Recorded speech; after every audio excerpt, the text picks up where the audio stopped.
जय गुरु जी, शुक्राना गुरु जी। गुरु जी की प्यारी प्यारी संगत को जय गुरु जी, शुक्राना गुरु जी। जैसा कि आप देख रहे हैं कि इस समय सावन चल रहा है।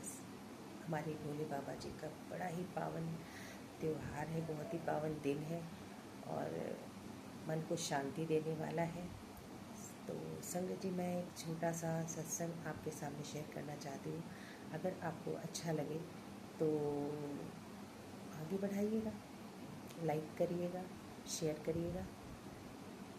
तो मैं सत्संग सुनाती हूँ आपको कि एक बालक होता है, एक बच्चा होता है, तो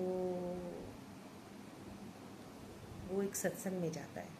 सत्संग में जाता है तो सत्संग की महिमा क्या है, सत्संग की महिमा क्या है, वो चीज़ इसमें बताई गई कि एक सत्संग होता है, उसमें बालक जाता है और सत्संग में उसने राम के नाम की महिमा को जाना, राम के नाम की महिमा को जाना। और उसमें संत जी ने ये बोला कि जो राम के नाम को मतलब रटने लगा तो उसके सारे काम अपने आप ही बन जाने हैं। मतलब उसमें आपको सही दिशा वो खुद दिखाएंगे, ये सब करना। तो उस बच्चे ने उस चीज़ को एक्सेप्ट करा और वो सुबह शाम रात दिन बस यही रटता रहा, राम राम राम राम करते। अब उसके मम्मी पापा बहुत परेशान हो गए क्योंकि वो कोई भी काम नहीं करता था और सोचता था राम जी करेंगे, राम बस जो कोई काम बोलता था राम राम। तो टीचर कुछ काम बोलती थी, राम राम नहीं किया, राम राम। तो मैम डांटती थी तो राम राम, शिकायत जाती पेरेंट्स के पास तो पेरेंट्स डांटते तो राम राम, यही करते करते वो राम राम खाली, मतलब किसी की बात को वो गुस्सा नहीं करता था, हमेशा बस जो कोई सामने वाला कहता था बस राम राम यही करता था। अब इससे सब लोग बहुत ज़्यादा फ्रस्ट्रेट हो गए और उन सबको देखकर ये बहुत ज़्यादा भावुक हो गया। इसने कहा कि मेरा अब दुनिया में कोई भी नहीं है और संत जी ने जो ये बोला हुआ है कि राम राम के नाम को बहुत इसकी महिमा है, ये कुछ भी नहीं है।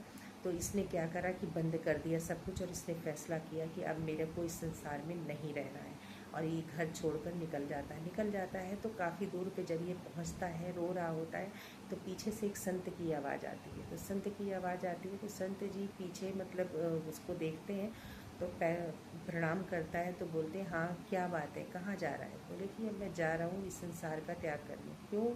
इस संसार में मेरा कुछ भी नहीं रखा है। बोले क्यों, क्या हो गया? विश्वास ख़त्म हो गया। बोले कि विश्वास पहले था पर अब नहीं रहा। बोले कि क्यों नहीं रहा? कहीं बस नहीं रहा, कहीं कहीं जिस जबान से नाम लेता था उस जबान को बाहर निकाला। तो इसके बाद उन्होंने उस जबान को ब्लेस कर दिया। बोले अब तू जब नाम लेगा तब तक तेरे को आगे तरक्की ही मिलेगी, कामयाबी ही मिलेगी, तो चिंता मत कर। तो इसके बाद जो है वही बच्चा साधु बना, संत बना, कवि बना, मतलब कि बहुत बड़ी तरक्की उसने करी उस साधु के ब्लेस करने से।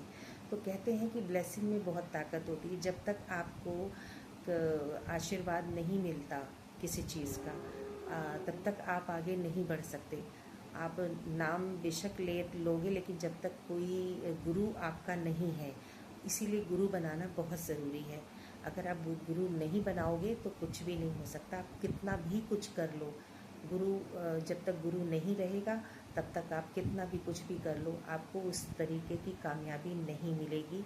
तो संगत जी हमेशा जो है क्या बोलते हैं, गुरु के अटैचमेंट में रहना चाहिए, उनका नाम लेना चाहिए, उनका सिमरन करना चाहिए और गुरु जी की ब्लेसिंग आप सब के लिए है।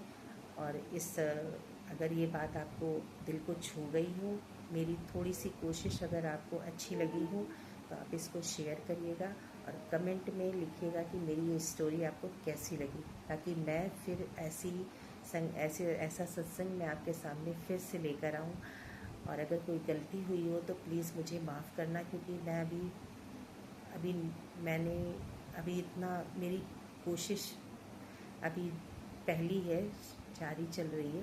तो इसीलिए अगर कोई भूल चूक हो गई हो तो प्लीज़ आप मेरे को माफ़ करना। अपनी गुरु जी की संगत समझ के, बेटी समझ के। So thank you so much, God bless you.